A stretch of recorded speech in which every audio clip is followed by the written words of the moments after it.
Boa tarde, pessoal, boa tarde todo mundo. Retomando o nosso panorama macroeconômico, aquele espaço que a gente tem aqui para discutir, conversar, explanar, tirar dúvidas, debater.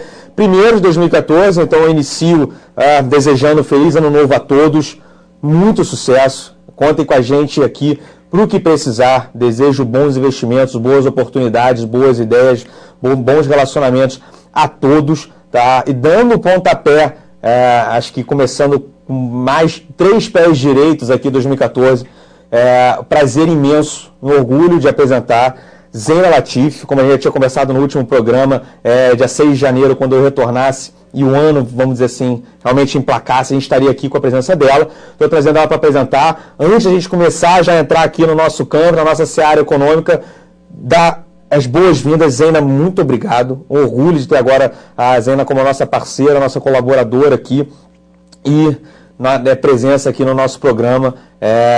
Zeina, muito obrigado pela participação. Eu que agradeço, eu estou muito feliz de estar na XP. Espero que a gente consiga fazer um belo trabalho esse ano, um ano de desafios. Espero conseguir ter uma interlocução muito forte com vocês e nessa linha de tirar dúvidas e crescermos todos juntos. Exatamente isso, acho que tirar dúvidas, crescer, a gente criou essa nossa janela, que está vingando, está crescendo, está evoluindo. Toda segunda-feira, 2h45, nosso panorama econômico, já começando, enfim, não vou esconder que de certa forma estou frio, aproveitei, talvez como a maioria, aí, essas semanas de festividade, Natal e Réveillon, aproveitei para tirar minhas férias, a gente até conversou aqui que nesse período a gente não iria ter esse encontro. Estou retornando hoje, estou um pouco turista, né, tentando me ambientalizar com o que aconteceu recentemente. E acontece que de certa forma foi atropelado, né? Voltar hoje, uma segunda-feira, numa semana importante, relevante, a gente vai conversar os indicadores importantes que tem tanto do âmbito doméstico quanto do cenário externo, para a gente começar a discutir. Mas sexta-feira, enfim, payroll nos Estados Unidos e vamos entrar para discutir esses indicadores econômicos dessa semana importante. Pessoal, o que eu tenho para pelo menos passar aqui para a gente aproveitar a Zeina e para a gente iniciar o nosso bate-papo?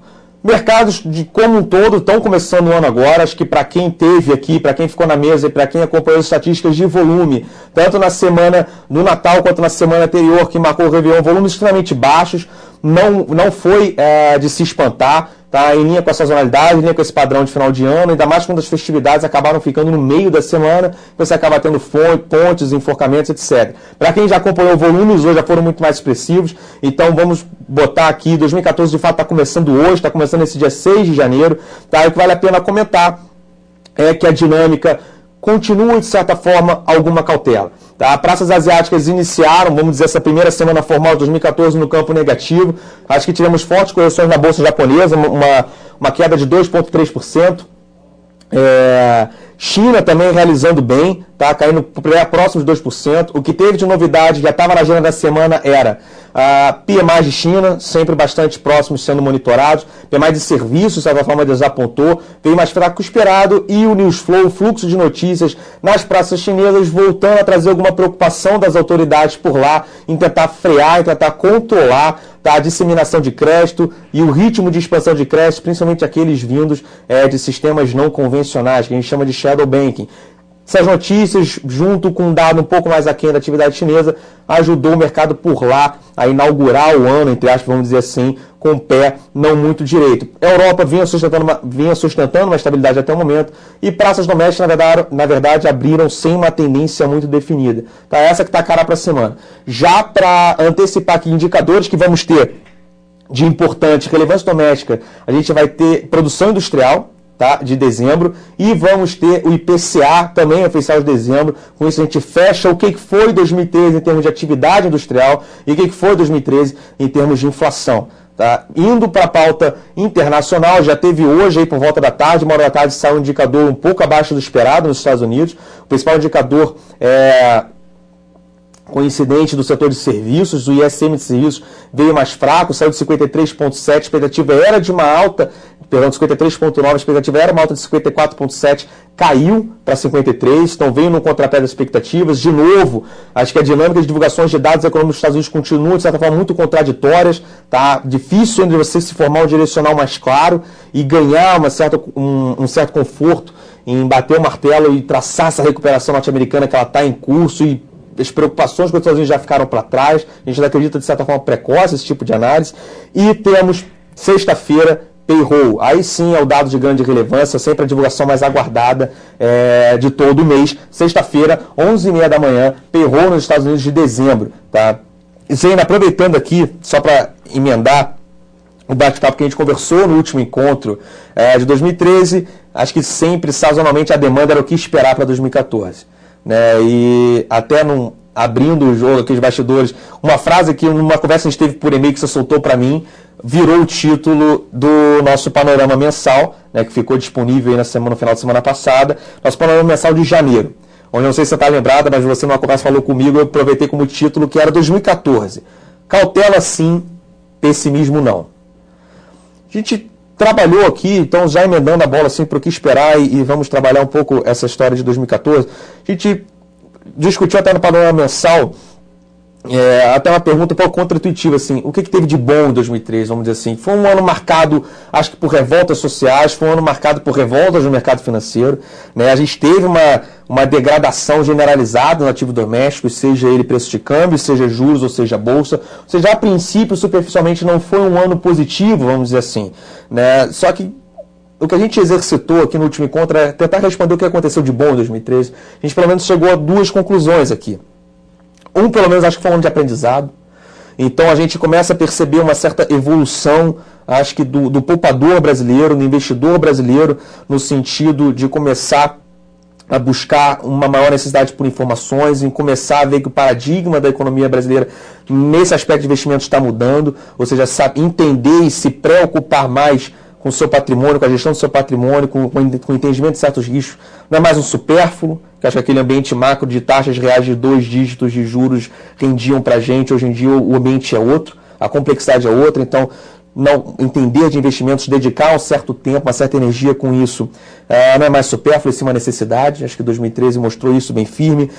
Alguns exemplos em bolsa, que eu acho que não precisa citar nomes de empresa, mas a gente teve aprendizado de que certas grandes projetos colossais e sonhos podem vir a pó, podem ter o seu valor corrigido rapidamente a zero. Tivemos algumas lições importantes com isso em bolsa, então o que aumenta ainda mais a necessidade de se conhecer esse tipo de investimento, entender e aceitar esses riscos que estão inerentes a esse tipo de prática, né? E acho que até em renda fixa também, né? Renda fixa, acho que todos nós vimos, muitos daí vão entender, acho que o início do ano marcou uma depreciação muito grande de alguns títulos públicos, uma queda de preço muito grande de alguns títulos públicos, uma correção muito grande por conta de inflações implícitas, fundos de inflação tendo perdas até historicamente relevantes nesse tipo de investimento, alguns títulos públicos, etc. E acho que não foi, acho que o pessoal daí pode dividir um pouco, compartilhar um pouco essa opinião comigo, mas não foram poucas as perguntas de, mas renda fixa perde dinheiro? Né? Então, acho que passamos por esse período de aprendizado, né? E conseguimos, acho que, entender melhor, e a necessidade maior de estar mais próximo, buscar entendimento, buscar um aprendizado. Acho que 2013 pelo menos trouxe isso, exemplos bastante fortes em bolsa e exemplos fortes em renda fixa. E outro ponto que a gente usou aqui foi um ano de aprendizado e foi um ano de ajustes. Acho que ao longo do ano percebemos que algumas variáveis macro estavam distantes de um patamar que a gente entende como maior equilíbrio. Então a gente viu uma correção forte de juros, cuja Selic saiu de 7,25 para terminar o ano em 10. O mercado financeiro ainda precifica uma correção ainda, alguns próximos passos de correção na taxa de juros. O próprio câmbio, que iniciou o ano em 2, mas lembrando que não é um passado muito distante, ainda estava em 1,60, 1,70, 1,80. Está em 2,40, ou seja, talvez muito mais próximo do que a moeda brasileira consegue, acho que hoje se valorizar perante a moeda americana, dados os fundamentos. Então percebemos alguns ajustes. Quando a gente entra para 2014, e olhando pelo menos para esses pontos mais positivos, aprendemos, tivemos bons aprendizados consistentes, vamos preparar, acho que para próximas ondas de oportunidades ou de certos momentos de proteção, né? E já tivemos alguns ajustes feitos. Talvez até na maioria das variáveis, grande parte já foi realizada. o que deixa pelo menos um certo grau de estamos mais bem posicionados ou mais bem precificados para as adversidades que possam acontecer. E a gente terminou acontecendo, por isso o pessimismo não, porque de certa forma grandes precificações e grandes rodadas de precificações já foram feitas. Tá? Mas o porquê da cautela sim? Olha, porque se a gente for pegar a lista de potenciais adversidades que possam surgir, ou choques que possam surgir, tanto do ambiente doméstico quanto do ambiente externo, essa lista ela não é curta. Né? Então, só para passar, começando lá de fora e vamos entrar aqui. Lá de fora, vamos para relembrar, acho que tem 3 grandes discussões em curso que a gente vai ter que enfrentar, algumas até que vão se desenrolar no curto prazo, mas vão permanecer com a gente por um tempo, principalmente acho que em 2014. Um é pontual, na verdade o ambiente ali até já melhorou e surpreendeu positivamente, que é o ambiente político nos Estados Unidos. Né? Só para lembrar, final de janeiro, virado de fevereiro, Washington vai ter que rediscutir aquela renegociação do teto de dívida norte-americana. Sempre traz ruído, sempre traz um grau de ansiedade. Vocês vão conseguir um certo consenso, um ponto em comum para aumentar e elevar o teto da dívida e o governo se permanecer apto a continuar se financiando. Vale a pena ressaltar que as informações que tivemos em dezembro até mostrou-se um ambiente em Washington melhor do que a gente viu em outubro, que acabou causando a paralisação do funcionalismo público, acabou causando uma postergação da resolução do teto da dívida que vai acontecer em fevereiro. Ainda temos esse obstáculo, vai melhorar, mas cabe-se aqui trazer que o cenário melhorou quanto a isso. Mas ainda nos Estados Unidos a gente tem essa rearticulação da política monetária norte-americana, né? Que é o tapering, que é o início, o Banco Central norte-americano começando a reverter e a recalibrar os instrumentos de política monetária não convencional para ainda manter essa situação acomodatícia e estimulativa na economia norte-americana. Então eles estão começando a pretendem cada vez mais intervir menos no mercado, comprando menos, injetando menos capital no mercado de títulos norte-americanos. Então a gente já teve o grande anúncio, né? O ritmo de compra de Federal Reserve era de 85 bi, isso foi reduzido de 75 bi, só que lembrando, o início pode ter sido bem aceito, não causou tantos tumultos assim, vamos dizer, mas ainda é um chão. Né? Temos que ir de 75 bi para 0 e muita coisa pode acontecer, seja política, seja financeira, seja econômica. Então, o início foi bem, ok, bom, mas o percurso ainda é grande, esse percurso vai predominar ao longo de 2014 e não tem como a gente ter alguns choques aí, umas semanas ou outras, alguns meses ou outros, quanto a esse tema, né, de recalibragem da política monetária norte-americana. O último ponto internacional que a gente destacou aqui foi China. A gente ainda enxerga algum ceticismo China, a gente ainda quer entender China melhor e pode ser sim um cenário de China continuar desacelerando, talvez um pouco mais do que se espera para 2014. E aí a gente ressalta aqui não só a representatividade que China tem para a dinâmica global, mas as particularidades que ela tem para a dinâmica nossa. Né? Tanto o equilíbrio doméstico como a atratividade, vamos dizer, dos nossos preços domésticos. Então, são os 3 pontos que a gente vai monitorar lá de fora, que vão se desenrolar ao longo do ano. Teto da dívida norte-americana, essa transição de política monetária não convencional norte-americana e o desempenho econômico chinês. Vindo aqui para dentro, acho que a lista é até mais extensa ainda. Né? Falando aqui não necessariamente em ordem de importância, mas o que me veio na cabeça agora, Copa do Mundo. Então, quem sabe, Copa do Mundo pode servir como um catalisador para novas revoltas sociais, manifestações sociais e como é que vai ser uma reação política disso em ano de eleição. Então, é um certo fator que gera, com todo razão, uma ansiedade, tá, quanto a esse evento. Falamos aqui em ano de eleição, próprio ano de eleição, acho que essas pesquisas podem estar se mostrando ainda muito iniciais, muito precoces, dando um certo favoritismo a partir da situação. Vai que ao longo do ano, por fatores quaisquer que sejam, esse favoritismo começa a ser minado, e aí qual poderia ser a resposta do atual partido para não perder, quando se desenha um cenário em que o PT se sinta ameaçado e não tem a vitória, a reeleição tão garantida assim, qual possam ser os sacos de maldade, vamos dizer assim, que podem ser abertos e para garantir a vitória na urna, mas podendo comprometer um certo equilíbrio econômico para prazos mais médios, ou até ferindo aí algumas agências de rating, etc., podendo acelerar um processo de downgrade que está na manga. A gente discutiu que não é o nosso cenário base, mas é um risco.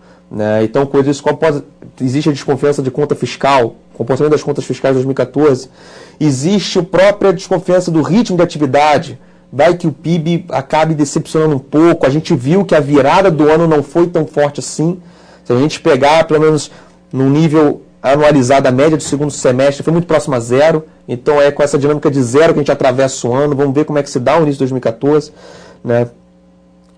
Então, variáveis domésticas têm comportamento da política fiscal, tem comportamento da política em ano de eleição, podemos ter uma Copa do Mundo como possível catalisador de novas manifestações sociais, temos o próprio comportamento da economia e temos ainda o Banco Central que está para parar, pode parar um pouco precipitado, e com isso a gente pode ficar mais vulnerável na pressão cambial, aliado aos cenários domésticos que a gente passou. Então é um ano que existe cautela, né? Acho que essa eleição está vindo como uma pimenta um pouco ingrata, porque o ambiente já estava complexo, as incertezas já estavam um pouco acima do usual e a gente ainda vem aqui internamente com o ano político, né, que está se dando num curso nem um pouco trivial, vamos dizer assim, econômico, em termos de expectativas e credibilidade, não muito trivial. Esse foi o título que a gente usou e esses foram os pontos que a gente abordou. Cautela sim, mas pessimismo não, e eu confesso que até esse título foi inspirado na conversa que a gente teve por e-mail, né, e como é que você está enxergando assim, sobre esse aspecto? Você assim, colocou muito bem os riscos que tem na mesa e os avanços, né, algumas boas notícias que a gente teve no ano passado. Eu vou só pontuar duas coisas que vão nessa linha. A gente voltou a ter aquilo que a gente chama de disciplina dos mercados. Quer dizer, quando teve a crise da Lehman, falar em disciplina dos mercados, falar em reação dos mercados à má condução de política econômica, isso era quase uma heresia. Como o mercado financeiro ousa, né, como as agências de rating ousam julgar políticas econômicas de governo, justo esse mercado financeiro e essas agências que falharam lá atrás e levaram o mundo para uma situação apocalíptica, né? Esse era o clima, né? E aí a grande surpresa esse ano é que a gente voltou a ter essa disciplina dos mercados. Os preços de ativos reagindo à má postura, à má política econômica dos países. O Brasil entra nesse grupo e foi penalizado, os preços dos ativos no Brasil foram penalizados. E isso é positivo, né? Isso, na verdade, é algo positivo, porque senão você corria o risco de ter uma espiral e cada vez mais bolhas, e o Ike não ia ser a única bolha da economia brasileira.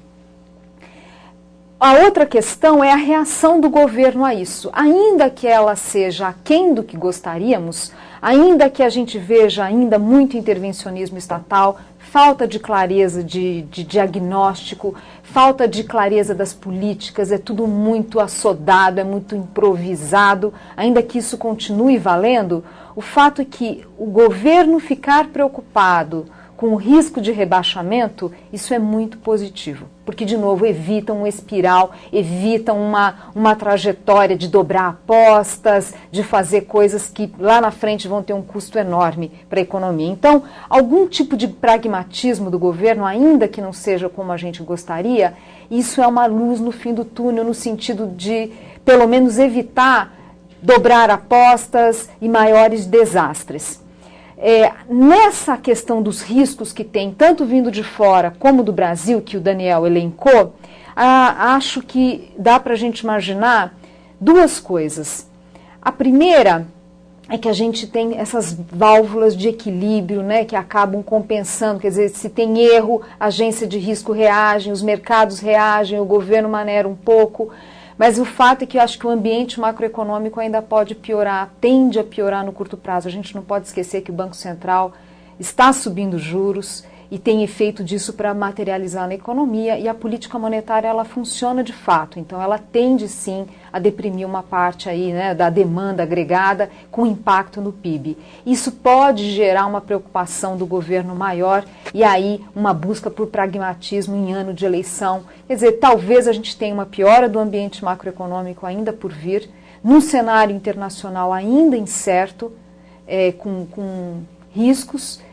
E, ironicamente, essa piora pode até lá na frente trazer essa necessidade de defesa, de pragmatismo, e acaba sendo a válvula para evitar mais erros na política econômica. Então, por isso, quer dizer, não dá para a gente ser totalmente pessimista. Eu acho que o cenário não é esse, o mundo cresce, né? O Brasil cresce pouco, é medíocre, mas os indicadores ainda são positivos, ninguém está falando de uma espiral recessiva, não é nada disso. E um governo que, bem ou mal, tem alguma sensibilidade a esses riscos, né?